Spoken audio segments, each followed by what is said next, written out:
और अभी सबने देखा कि ऑपरेशन सिंदूर की वर्षगांठ मनाई गई थी। लेकिन ऑपरेशन सिंदूर के दौरान एक खबर जो कि बहुत कम लोगों ने देखा और जिस पर बहुत कम चर्चा भी हुई, वो ये थी कि पहली बार चाइना ने इस बात को लेकर स्वीकारा कि वो पाकिस्तान को पूरा समर्थन दे रहे थे। जिस समय लड़ाई चल रही थी, जिस समय एक्सचेंज चल रहा था, मिलिट्री एक्सचेंज चल रहा था, उस समय चाइना पूरी तरीके से ग्राउंड पर बैठकर मदद कर रहा था पाकिस्तान की।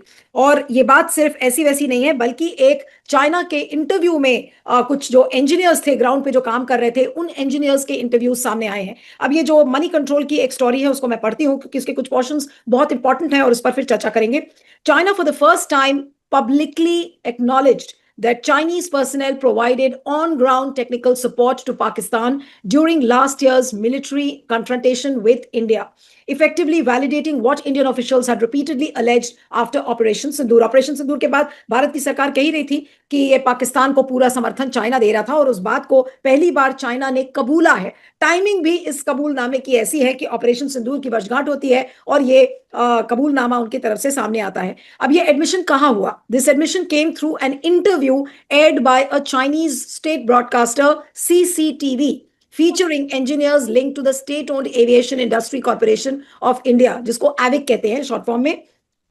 उनके इंजीनियर्स ने कुछ इंटरव्यूज दिए and the engineers described working directly in Pakistan during the 4-day conflict and helping support Chinese origin fighter aircraft used by Islamabad. जिस समय 4 दिन की वो पूरी झड़प चल रही थी, उस झड़प के दौरान ग्राउंड पर बैठकर इन इंजीनियर्स ने पाकिस्तान की मदद की थी।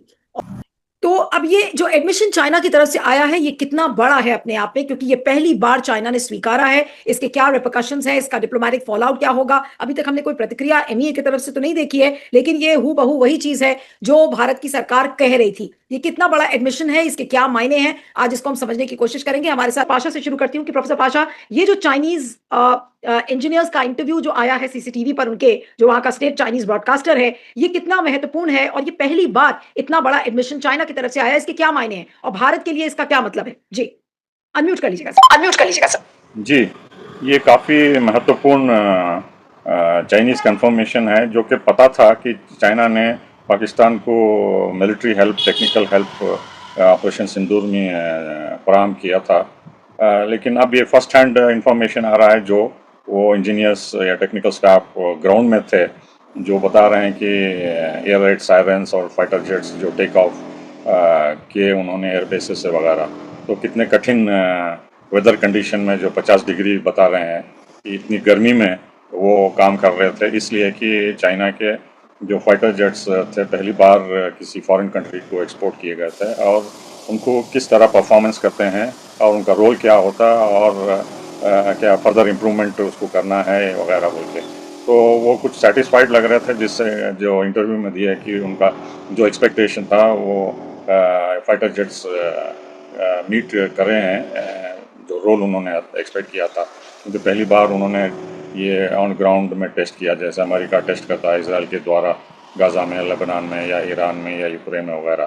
तो अब चाइना का प्रोडक्शन जो है सिर्फ चाइना की एयरफोर्स के लिए ही नहीं है, लेकिन अब ऑपरेशन सिंदूर के बाद अब वो प्रोपेगेंडा करेंगे कि उनके फाइटर जेट, राफेल जेट्स या जो भी उनको मुकाबला करने के लिए स्पेस में आता है, उनको जो है दे टैकल बोल के। तो इस लिहाज से ये काफ़ी इम्पोर्टेंट रिवलेशन है कि उनके आर्म्स प्रोडक्शन और पब्लिसिटी और एक्सपोर्ट के लिए ये कर रहे हैं। अब दूसरी तरफ ये हमें स्ट्रेटिजिक एनालिसिस भी करना है कि अगर पाकिस्तान और चाइना के बीच में इतना मजबूत मिलिट्री टेक्निकल गठबंधन है, तो हम इसको कैसा मुकाबला करें। क्योंकि जैसा पता चला है कि हमारे मिलिट्री प्लानर्स, चाहे एयरफोर्स हो या सेंट्रल कमांड हो, वो ये मान के चलते हैं कि हमें एक एक थिएटर में जंग लड़ना होगा। अगर पाकिस्तान लड़ता है तो हमें पाकिस्तान को भरपूर जो है इस्तेमाल करके उसको हराना है, या चाइना करता है तो हिमालयन रेंज में या जो भी है। तो दोनों फ्रंट पे एक बार अगर लड़ना है तो क्या रणनीति बनाना है, strategic, military, political, technical, diplomatic वगैरह, इससे सबक हासिल होता है। और ये देखिए, ये पैटर्न बनता जा रहा है। जैसा ट्रंप ने इमीडिएटली ऑपरेशन सिंदूर को सीज फायर मनाने की उन्होंने क्रेडिट ली, कुछ महीने बाद चाइना ने भी इसको क्रेडिट लिया कि वो भी इसमें मध्यस्थता करके वो सीज फायर लाए थे बोल के। तो चाइना जो है मेरे ख्याल से उनका ये पॉलिसी है कि इमीडिएटली कन्फ्रंट नहीं करते वो अपफ्रंट किसी भी एक्सटर्नल एनिमी से या नॉन प्रॉब्लम एरिया में। तो वो धीरे धीरे, चाहे वो डिप्लोमेटिक स्टेटमेंट हो ईरान पे या यूक्रेन पे या भारत पे, तो इमीडिएट रिएक्शन नहीं करते वो, कुछ समय लेके पूरा असेस करके उनके पर क्या इम्प्लीकेशंस होंगे बोल के ये अब धीरे धीरे चाइनीज गवर्नमेंट के इंजीनियर्स को बता रही कि हाँ हमारे सपोर्ट इंजीनियर्स और टेक्निकल सपोर्ट था। तो इसी तरह वो ऑपरेशन सिंदूर का सीज फायर में भी उन्होंने कुछ महीने बाद कबूल किया कि वो भी इन्वॉल्व थे सीज फायर में। तो अब यही सिनारियो ईरान में भी वही हो रहा है। तो ईरान को जब ट्रंप ने कन्फ्रंट किया कि आप हथियार क्यों सप्लाई कर रहे हैं, तो ये चाइना ने डिनाई किया, हालांकि सभी को पता है कि plane loads of Chinese weapons are coming, technical support है, सैटेलाइट सपोर्ट है। तो वो चाइना जो है लो प्रोफाइल करके अपना तैयारी कर रहा है, जैसे मैन्युफैक्चरिंग बेस 20-25 साल किया है। डॉक्टर पाशा, भारत सर आप म्यूट कर लीजिएगा, जब आप बोलेंगे तब आप अनम्यूट कर लीजिएगा। भारत तो पहले भी शक था, और जब लास्ट ईयर जब कॉन्फ्लिक्ट चल रही थी 4 दिन की, उस दौरान भी ये बातें आई थी कि पाकिस्तान की मदद पूरी तरह से चाइना कर रहा है। लेकिन अब इस एडमिशन के बाद अब भारत क्या करेगा? भारत का अगला स्टेप क्या होना चाहिए? और क्या ये भारत के पूरे मिलिट्री सिस्टम की एक तरीके से कलाई नहीं खोलता है कि हम तैयार ही नहीं है और आज हमारा दुश्मन चाइना के साथ मिलकर और वो इस तरीके से हमें परास्त करने की कोशिश कर रहा है?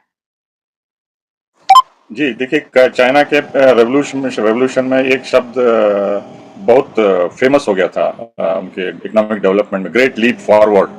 तो अब ये मिलिट्री टेक्नोलॉजी में ये चाइना इतना आगे बढ़ गया है, low cost weapons mass scale, large scale में प्रोडक्शन कर रहा है, और वो मेजर एक्सपोर्टर आगे चल के होगा। और जैसा कि उन्होंने ईरान को टेक्निकल हेल्प दिया है कि 20,000 का ड्रोन जो है ईरान छोड़ता है, और 3 मिलियन का एंटी डिफेंस और एंटी ड्रोन अमेरिका या इसराइल या गल्फ कंट्रीज मारते हैं। तो ये एसिमेट्रिक वॉरफेयर में चाइना जो है बहुत आगे हो गया है।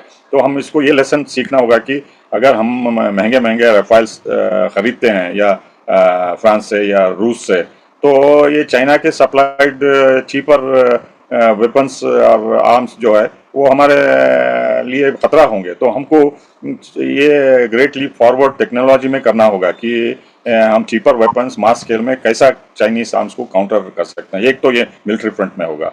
दूसरा जो डिप्लोमेटिक फ्रंट में करना है कि ये बागडोर पाकिस्तान और चाइना के बीच में हमको कमजोर करना है, और इसके लिए 2-3 स्ट्रैटेजीज चाहिए। एक तो रूस और भारत के संबंध को मजबूत करना है। दूसरा ईरान और इंडिया के रिलेशंस को मजबूत करना है। और तीसरा जो भी पाकिस्तान सऊदी अरब से ले रहा है उसको भी कमजोर करना है। ये 3 प्रोंग्ड पॉलिसी जब तक हम नहीं करते, ये चाइना पाकिस्तान का एक्सिस जो है मजबूत होगा, और चाइना जो है हथियार पाकिस्तान को सपोर्ट करता रहेगा और मजबूत होगा। और सिपरी के मुताबिक पिछले 5 सालों में पाकिस्तान को 90% वेपन जो है चाइना ने सप्लाई किया है, और उसके पहले से कर रहा है। जॉइंट प्रोडक्शन हो रहा है और बहुत कुछ हो रहा है जो हमको आगाह रखना है। We have to be aware.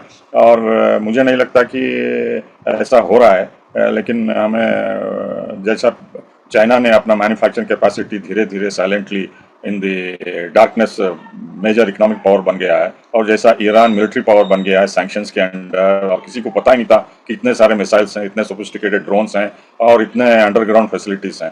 तो हमको ये सब बातों से आगाह होना चाहिए। और जो ईरान ने स्ट्रैटेजी अडॉप्ट की है पहाड़ों में सिटीज़ बना के मैन्युफैक्चर जो करते हैं, हमको भी वही करना है, क्योंकि ये खतरा आगे चल के बहुत डेंजरस होने वाला है। जी।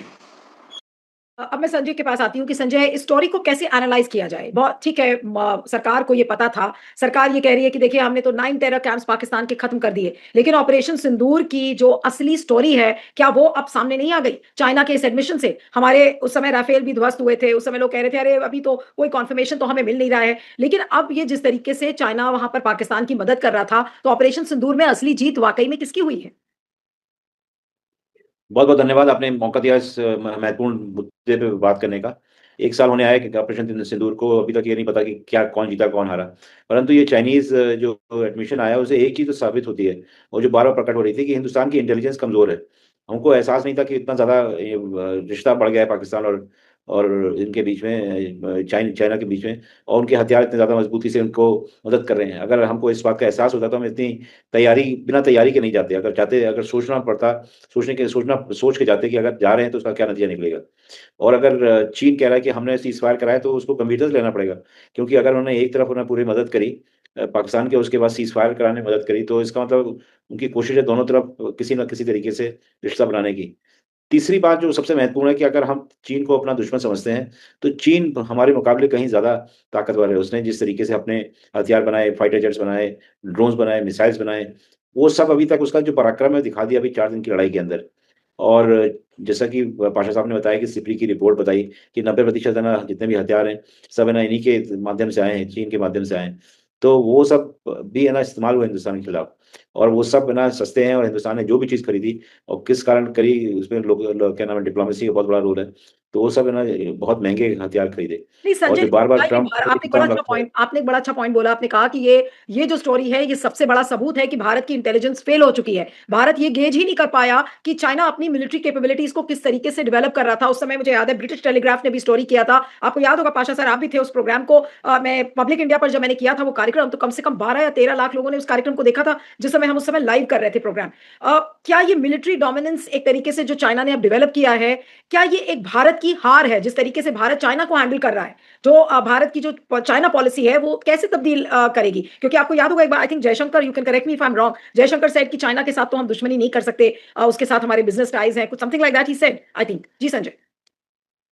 अगर आप गौर करें तो हमारे प्रधानमंत्री ने भी कभी एक बार भी चाइना का नाम नहीं लिया किसी भी हालत में। कितने सारे आरोप लगाए राहुल गांधी ने भी कि वो अंदर घुस आए हैं, घुसपैठ कर रहे हैं, ये सब कर रहे हैं। कांग्रेस की तरफ से तो काफ़ी आरोप लगे, परंतु प्रधानमंत्री खामोश रहे इस मुद्दे के ऊपर। तो उनको इस बात का एहसास है कि अगर युद्ध में किसी तरीके से अगर फँस गए चीन के साथ, तो बहुत नुकसान हो जाएगा। चीन युद्ध नहीं करना चाहता है, वो हरदम माध्यम ढूँढता है कि चीन पाकिस्तान के माध्यम से कर लिए या किसी और के थ्रू नहीं, कर तो लिए। आप ये कह रहे हैं कि जो सबसे चाइना ने जो अहम अपनी बात ये मिलिट्री है, के आप कह रहे हैं कि चाइना ने जो अपनी मिलिट्री कैपेबिलिटीज डेवलप की हैं, उसकी वजह से मोदी जी चुप रहे थे, सिर्फ इसी राज को जानते हुए? देखिए, जब है ना नेहरू नए-नए आज़ाद मुल्क में प्रधानमंत्री बने थे, तो उनका अपने आप का जो आकलन था वो यही था कि चीन से हम लोग नहीं लड़ सकते। 1962 के पहले की बात है। हाँ। तो वो जो आकलन है मेरे ख्याल से प्रधानमंत्री मोदी गंभीरता से लेते हैं, और तब के मुकाबले अब मोदी क्या नाम चीन बहुत ज़्यादा ताकतवर हो गया। उनकी जो मिलिट्री पॉलिसी है, मिलिट्री स्ट्रैटेजी है, डिप्लोमेसी है, कहीं ज़्यादा है। सोचिए कि उनमें से वो सक्षम है कि ट्रेन भेज देते हैं, बीजिंग से सीधे जाती है पोर्तुगाल तक। हम कभी यहाँ से हिम्मत करते हैं इस तरीके की ट्रेन, सोच तसव्वुर भी करना मुश्किल है। तो टेक्नोलॉजी के माध्यम से तो बहुत ज़्यादा आगे बढ़ गए हैं, और वो हर चीज़ में उनका ये दिखाई पड़ रहा है। चाहे आप देखिए जो हथियार बनाए उन्होंने, उसके अंदर एआई भी जोड़ा हुआ है, उसके अंदर और भी चीज़ें भी जोड़ी हैं। और जो अगर आप ज़ांग जो उनका जो शख्स है जिसका मनी कंट्रोल ज़िक्र कर रहा है, जो पहले भी आ चुका है, फ्रैंक हिन, हाँ। तो उनको बात का एहसास है कि काफ़ी प्यार से, बहुत ही गंभीरता से, बहुत ही मेहनत से उन्होंने अपने हथियारों को अपनाया है। और एक और भी चीज़ बता दूँ जिसका ज़िक्र नहीं करा है, चीन के कई सारे हथियार तो पाकिस्तान बेचता है और मुल्कों में जाकर, और वो दिखाते हैं कि हिंदुस्तान के साथ जो लड़ाई में क्या कामयाबी जो हासिल हुई है पाकिस्तान की और चीन की, उसका नतीजा उनके हथियार हैं। तो उन्होंने एक सेल्समैन बन गए आजकल पाकिस्तान। तो इस माहौल के अंदर अगर आप सोचें कि चीन के साथ अगर हम युद्ध करने की सोचेंगे तो हमें बहुत नुकसान होगा। तो हम तो इसकी कोशिश करते हैं किसी तरीके से डिप्लोमेसी के माध्यम से, और किसी तरीके से जो हमारा कारण है अमेरिका से हर बात सुनने का, वो यही है कि चीन से हमें युद्ध ना करना पड़े। क्योंकि अगर चीन से युद्ध करना पड़ेगा तो बहुत नुकसान हो जाएगा, और इसीलिए हम है ना अमेरिका के करीब रहते हैं। अमेरिका हमको इस्तेमाल करता है इस मामले में, ऐसी बात नहीं कि इस्तेमाल नहीं करता, क्योंकि उसको भी पता है कि हिंदुस्तान चीन से आज की तारीख में नहीं लड़ सकता। लेकिन तो क्या कई ये सारे इसमें स्टोरी, संजय, लेकिन क्या ये स्टोरी भारत को और ज्यादा कमजोर दिखाती है, और ये दिखाती है कि मोदी रेजिम में भी हमारे इंटेलिजेंस ये नहीं इस बात को भांप पाई कि देखिए इतनी बड़ी मिलिट्री कैपेबिलिटी चाइना डेवलप कर रहा था और पता ही नहीं चला? और क्या भारत की सरकार को ये पता ही नहीं चला ऑल दिस वाइल कि पाकिस्तान की मदद चाइना से हो रही होगी, और वो भी इस तरीके से ऑन ग्राउंड? ये सब बहुत है ना गंभीर मुद्दे हैं, इसका आत्मचिंतन करना चाहिए भारत सरकार को। क्योंकि ये हम ही नहीं कह रहे हैं, ये क्या ना सीनियर मिलिट्री ऑफिसर ने ये ज़िक्र करा था कि हमको शिकस्त मिली पहले 24 घंटे में, उसके बाद हम है ना वापस है ना बाउंस बैक करें किसी तरीके से। तो हमारे हवाई जहाज़ भी गिरे, हमारी नुकसान भी हुआ। पर ये क्यों तो हुआ, बात आप कैसे कह रहे हुआ? हैं, ये तो आपको याद होगा सीरियस अनिल चौहान ने भी ये बात कही थी। I think he was travelling somewhere in a press conference, he हाँ, सेड दिस। जी। मैं उन्हीं का ज़िक्र कर रहा था कि हमारे सीनियर मिलिट्री ऑफिसर ने भी यही ज़िक्र ज़िक्र करा। तो जब अगर ऐसा माहौल है तो आपको सोचना पड़ेगा कि हर हालत में हिंदुस्तान को तैयारी करनी चाहिए। और जैसे पाशा साहब ने बताया कि डिप्लोमेसी सबसे पहला हथियार है इसमें। आपको इस तरीके के मूव्स अपनाने पड़ेंगे, लेने पड़ेंगे जिससे कि युद्ध का खतरा टल जाए। परंतु आप अगर ऐसे ही करते रहेंगे जिससे कि आपकी जो आंतरिक शक्ति है वो क्षीण और कमज़ोर होती जाए, और आप है ना कोशिश करें कि आपके जितने नेबर्स हैं वो हिंदू मुसलमान के मुद्दे पे बटे रहें, तो ये करना बहुत मुश्किल है। और इसमें इनको कोशिश करनी पड़ेगी मोदी जी और उनके जितने भी सलाहकार हैं कि किसी तरीके से वो चीन को और पाकिस्तान को अलग-अलग रखें। कोशिश करने की बात है, होंगे नहीं वो बात अपनी जगह पे है, पर उनको अलग-अलग करने की कोशिश करें और इसके अंदर अमेरिका और पाकिस्तान की जो क्लोज़नेस है, हिंदुस्तान को बिल्ड करना चाहिए जिससे कि चीन उससे अलग हो जाए क्योंकि अगर पाकिस्तान के यूएस भी करीब है और चीन भी करीब है, तो हमारे लिए कोई रास्ता नहीं बचता है। बहुत समस्याएँ बढ़ जाती हैं हमारी। बिल्कुल। बिल्कुल, अब मैं प्रोफ़ेसर पाशा के पास आऊँगी कि प्रोफ़ेसर पाशा ये चीज़ें संभव कैसे होंगी? इस समय तो जो विदेश नीति का हाल है कि हम अमेरिका की गोद में बैठ गए हैं, हम इज़राइल की गोद में बैठ गए हैं और आखिर ये जो चाइना का मिलिट्री डोमिनेंस है, इसको तोड़ने के लिए क्या मोदी जी के पास विज़न है? क्या भारत सरकार के पास वो विज़न है, वो कैपेसिटी है इस समय? हम तो राफ़ेल ही करते रहते हैं कि ये देखिए बड़े-बड़े हमने जेट्स बाहर मँगा लिए और रशिया से मँगा लिए, हमने यहाँ से मँगा लिए और ये इतनी बड़ी मिलिट्री डोमिनेंस जो चाइना पाकिस्तान के साथ मिलकर कर रहा है ये क्या हमारे लिए एक डर का विषय नहीं है, एक चिंता का विषय नहीं है? जी, देखिए ये सरकार का ये फंडामेंटल प्रॉब्लम है कि ये बोरोड टेक्नोलॉजी से अपनी मिलिट्री कैपेबिलिटी बनाना चाहते हैं। जैसा रफाइल है, ये तो ऑफ द शेल्फ ले रहे हैं हम, और फ्रांस कोई भी टेक्नोलॉजी रिलेटेड मैन्युफैक्चरिंग को वो शेयर करने के लिए तैयार नहीं है, जो सेंसिटिव है। हाँ, बनाने के लिए वो अग्री करेंगे, लेकिन जो सुपर इलेक्ट्रॉनिक्स हैं वो उसके कोड देने के लिए तैयार नहीं है। तो ये जो है हमें चाइना का एग्जाम्पल देखना होगा। चाइना ने किसी का हेल्प नहीं लिया, अपने आप R&D करके वो अपने पाँव पे खड़ा है, चाहे इकोनॉमिक्स में हो, मिलिट्री में हो या कोई शोबे में हो। तो वो कैसे सुपर पावर, इकोनॉमिक पावर बन गया है, मिलिट्री की तरफ वो एयरक्राफ्ट कैरियर्स बना रहा है, फाइटर जेट्स बना रहा है, जो कि शानदार हैं और उनकी कैपेबिलिटी भी पूरी दुनिया में अब पता चल रहा है धीरे धीरे, पाकिस्तान और ईरान के जरिए। तो हम क्या कर रहे हैं? हम अभी तक 70 साल से हिंदुस्तान एरोनॉटिक्स लिमिटेड HAL के जरिए एक इंजन भी नहीं बना सके। हम इंजन पे भी अमेरिका के ऊपर निर्भर हैं या बर्तानिया के ऊपर, फ्रांस के ऊपर। तो हमारा R&D और हजारों के लाखों के करोड़ जो इन्वेस्ट कर रहे हैं, हम कहीं भी नहीं है। तो इस लिहाज से जो है, जो ये इनकी पॉलिसी बोरोड टेक्नोलॉजी पे है, और बोरोड इस कंट्री से कर रहे हैं कि जो कि वो हमको 100% टेक्नोलॉजी देना नहीं चाहते। जो देना चाहते थे उनसे हमारा रिश्ता नाता दूर हो गया। जो रूस इतने सालों से मिग जो बैकबोन था इंडियन एयरफोर्स का, तो अब उसको धीरे धीरे फेज आउट कर रहे हैं। वो ऑलमोस्ट खत्म हो गए वो उसके बैकबोन। देखिए, हमको ऑलमोस्ट 50 स्क्वाड्रन्स फाइटर जेट चाहिए। अब अगर आप कोई डिफेंस एनालिस्ट से आप पूछेंगे तो हमारे पास उतनी क्षमता नहीं है। हमारे फाइटर जेट्स बहुत ही इनएडिक्वेट हैं थ्रेट परसेप्शन के लिहाज से। तो हम जो है चाणक्य समझ के वन मैन शो कर लेके फॉरेन पॉलिसी भी हम चलाएंगे और डोमेस्टिक पॉलिसी भी, इलेक्शंस भी लड़ेंगे, मैनिपुलेटिंग करेंगे इलेक्शन कमीशन, सुप्रीम कोर्ट और मोदी मीडिया, वो जो भी है। तो ये वन मैन शो जो है ये कब तक चलेगा? ये तो एडिक्वेट जो फोकस होना चाहिए, अटेंशन होना चाहिए, जो systematic building up of capability होना चाहिए, वो नहीं हो रहा है। हम सिर्फ एडहॉक तरीके से कभी अमेरिका से खरीदते हैं, कभी फ्रांस से खरीदते हैं, कभी इजराइल से खरीदते हैं। ये बोरोड टेक्नोलॉजी से हम बहुत आगे नहीं जा सकते, क्योंकि ये एक फॉरेन कंट्री, उसका इंटरेस्ट अलग है, इजराइल का इंटरेस्ट अलग है, अमेरिका का इंटरेस्ट अलग है, फ्रांस का इंटरेस्ट अलग है, और हमको जो रिलायबल पार्टनर था रशिया, तो अब वो चीन के साथ क्लोज हो गया, क्योंकि हम धीरे धीरे अलग होते जा रहे हैं, अमेरिका के ऊपर निर्भर हो जा रहे हैं। तो हमारी जो विजन है, स्ट्रेटेजिक विजन, वो उसमें बहुत बड़ी कमी है। और इस कमी की मेजर रीजन जो है पॉलिटिकल लीडरशिप है। और पॉलिटिकल लीडरशिप देखिए, हमारे एयरफोर्स एयर मार्शल हैदराबाद में जब इनॉग्रेट कर रहे थे कुछ प्रोजेक्ट, उन्होंने कहा कि हम प्रपोजल्स देते हैं पॉलिटिकल लीडरशिप को और वो सोते हैं उसके ऊपर, क्विक डिसीजंस नहीं लेते हैं। और जो पार्ट्स हमको चाहिए या जो भी मिलिट्री इक्विपमेंट चाहिए, वो कई साल बाद में आता है, जबकि वो रिडंडेंट हो जाता है, वो यूज के काबिल नहीं होता है। तो ये जो सिविल मिलिट्री में कोऑर्डिनेशन जो नहीं हो रहा है, जो भी मिलिट्री को चाहिए, और पॉलिटिकल लीडरशिप समझती है कि वो अपने आप डिप्लोमेसी से ये सुलझा लेंगे, चीन को कोई भी क्रिटिसिज्म नहीं करके दोस्ती का हाथ ले लेंगे, बल्कि दोस्ती का हाथ जो है चुरा बन गया है। अब पाकिस्तान को सपोर्ट कर रहे हैं, और हमारे, क्योंकि सिर्फ मिलिट्री से हम डरे नहीं है चाइनीज के, उसका इकोनॉमिक पावर भी इतना ताकतवर हो गया। हम जूझ रहे हैं मालदीव्स में, श्रीलंका में, नेपाल में, पाकिस्तान में, भूटान में, बांग्लादेश में, म्यांमार है, सब तरीके से। तो हमको ऑल राउंड प्रिपरेशंस करना चाहिए। और जैसा संजय वेरी राइटली जो बताया, ये हिंदुत्व का एजेंडा पूरे भारत में, बीजेपी का रूल ये करना, देखिए फोकस हमारे लीडरशिप का नहीं है। और जो कोऑर्डिनेशन जब मैं बताया, वो बहुत ज़रूरी है, नहीं तो आगे चल के जैसा इंटेलिजेंस फेलियर संजय ने बताया बड़े पैमाने पे हो रहा है, और चाइना और पाकिस्तान और दूसरे देश सरप्राइज देंगे हमको, और हमको काफ़ी सेटबैक होगा। इतने बड़े महान देश को बराबर सिक्योरिटी और डिफेंस पॉलिसीज कंसिस्टेंटली ऑपरेट करना कोई मामूली बात नहीं है, लॉन्ग टर्म स्ट्रैटेजी होना चाहिए। जी संजय, क्या कहेंगे अंत में? इस पूरी स्टोरी का निचोड़ क्या है? अगर मैं आपसे 3-4 पॉइंट्स में पूछूं, एक तो इंटेलिजेंस फेलियर आपने बताया, तो मैं चाहती हूँ कि एक बार फिर से जनगण मन 24/7 के दर्शकों के लिए जो कि इस कार्यक्रम को देखेंगे, उनको आप इसका निचोड़ बता दीजिए, अगर 3-4 पॉइंट्स में हो, वो क्या-क्या है? बड़ा-बड़ा। जी। देखिए, सबसे गंभीर बात तो इस पूरी स्टोरी की है कि चिंता। ये हमारी चिंताएँ बढ़ा देती है। ये ऐसी खबर है जिससे कि अगर आप दिखा रहे हैं कि चीन ज़मीन पे जाकर उनकी मदद कर रहा है। हम ये नहीं बता रहे कि हमारी कौन मदद कर रहा है, हम बताना भी नहीं चाहते, हो सकता है कोई कर रहा हो। परंतु चीन अगर पाकिस्तान की मदद कर रहा है तो actually it's a two front war. ऐसी बात नहीं है कि सिर्फ़ एक ही फ्रंट पे वॉर हो रही है, हमारा चीन के साथ। और अगर याद हो तो मिलिट्री जो सीनियर लीडर्स थे उन्होंने कहा था कि हम 3 मुल्कों के साथ लड़ रहे थे, पाकिस्तान, चाइना और तुर्की। तुर्की के जो ड्रोन्स आए थे उससे बहुत परेशानी हुई थी। तुर्की का तो हमने सुना ही नहीं अभी तक काफ़ी समय से।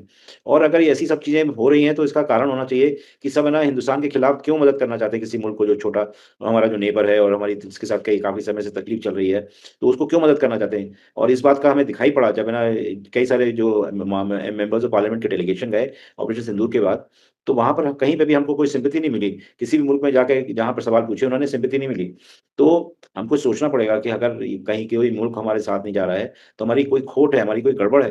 हमारी जो पूरी पॉलिसी है उसके अंदर पॉलिसी फ्रेमवर्क में गड़बड़ी है और हमको उसको किसी तरीके से उभारना चाहिए। क्योंकि आज के माहौल में आपकी जो डोमेस्टिक पॉलिसी है, तो काफ़ी हद तक फॉरेन पॉलिसीज़ जुड़ी होती है। अगर है ना यहाँ पर ईरान पे युद्ध के साथ युद्ध हुआ अमेरिका का, तो उसमें मुख्य कारण तो उनकी डोमेस्टिक पॉलिसी को बताया जाता था कि अगर आप वहाँ पे औरतों के साथ गलत क बयानी करेंगे या गलत उनका इस्तेमाल करेंगे, वहाँ पे अगर आज़ादी नहीं देंगे। कारण कोई और भी हो सकता है परंतु वहाँ पर है ना ये कारण बताया गया। फिर उसके बाद है ना चले गए ये न्यूक्लियर इश्यू के ऊपर और भी कई सारी चीज़ों पे करे परंतु एक कारण ये था। हिंदुस्तान है ना इस समय इस रास्ते पे चल रहा है कि पूरी तरीके से करीब 27% से 20 से लेकर 27% जो मुसलमान हैं हिंदुस्तान में, उनको डिसएनफ्रेंचाइज़ किया जा रहा है। और उसका नतीजा बहुत गंभीर होगा क्योंकि आप अगर उनको साथ लेके नहीं जाइए क्योंकि उन्होंने कई सारी कुर्बानियाँ करी हैं देश को बनाने में, जगाने में, कई सारी चीज़ें करी। तो आपको साथ जोड़ना पड़ेगा उनको, ऐसी बात नहीं है। अगर अगर आप उनकी राष्ट्रीयता पे शक करेंगे तो आपकी सुरक्षा नहीं कर पाएँगे। आपको उनको इस्तेमाल करना पड़ेगा अपनी ढाल बनाने के लिए। तो इसमें कई सारे मुद्दे जुड़े हुए हैं और आपको जैसे मैंने पहले बोला कि सरकार को, सरकार के तमाम तमाम जो लीडरान हैं, उनको आत्मचिंतन करना पड़ेगा कि कहाँ जा रहे हैं ये। क्योंकि चीन अपने आप में बहुत मजबूत हो गया और चीन के साथ हम बॉर्डर शेयर करते हैं। चीन वो नहीं है जो कि अमेरिका के साथ है जो 3-4 हज़ार किलोमीटर दूर या 5,000 किलोमीटर दूर। ये हमारे साथ बिल्कुल 3 साढ़े 3 हज़ार का बॉर्डर शेयर करते हैं और वो जो भी करेगा उससे हमें ना तकलीफ होगी, हमें कहने मतलब इंस्पिरेशन भी मिलना चाहिए, मिलेगा, परंतु साथ में हमें तकलीफ भी होगी और हम कमज़ोर होते जाएँगे तो हमारी स्थिति और बिगड़ जाएगी। चलिए, तो इस स्टोरी को ज़रूर पढ़िए। मैं स्टोरी को ज़रूर पढ़िए। के भी मैं एक बात बोलना चाहता था। बोलिए, बोलिए, जी, बोलिए। देखिए, हम अगर रूस के साथ संबंध मजबूत बनाते तो ये बहुत बड़ा स्ट्रेटेजिक गेन होता कि जो रूस और चीन का संबंध है जो मजबूत होता जा रहा है उसको हम धीरे धीरे कमजोर कर सकते थे। लेकिन हम जो है अपने पांव पे कुल्हाड़ी मार लिए हैं, इजराइल से हथियार खरीद के, और फ्रांस से और बरतानिया से और अमेरिका से, जो कि टेक्नोलॉजी ट्रांसफर नहीं करना चाहते, जो कि रूस करना चाहते हैं। रूस जो है लेटेस्ट वेपन्स भारत को देने के लिए तैयार था, चाहे वो फाइटर जेट्स हो या टैंक्स हो या सबमरीन्स हो या हर किस्म के आउट ऑफ द वे जाके कोई भी स्टेट को, चाइना को भी नहीं देते थे, वो इतना सारा देने के लिए तैयार थे ऑफर में। लेकिन हम क्या कर रहे हैं, आउटराइट रिजेक्ट कर रहे हैं। सिर्फ 1-2 लिए हैं S-400, उससे काम नहीं चलता। तो इस लिहाज से जो है स्ट्रेटेजिक जो बंधन है चाइना और रूस का, वो एक ही मात्रा में हम कमजोर कर सकते हैं। देखिए, मेरा मानना यह है कि कोई भी कॉन्फ्लिक्ट जो भारत के ऊपर थोपी जाती है चाइना की तरफ से या पाकिस्तान की तरफ से, अमेरिका हमारी मदद करने वाला नहीं है। ये बॉटम लाइन है। वो कुछ हथियार देंगे और कुछ सपोर्ट देंगे, लेकिन बेसिक फाइट जो है हमको हम अपने सोल्जरों से करना होगा, मिलिट्री से करना होगा। और अमेरिका या इजराइल तो अपने लड़ाइयों में जूझा हुआ है, वो सिर्फ हथियार दे सकता है, लेकिन जो बेसिक है हमको ही करना होगा। और रूस एक मात्र देश है जो हमको मदद कर सकता है, उसका हम मजबूती से हाथ बंधन पकड़ना होगा। जी।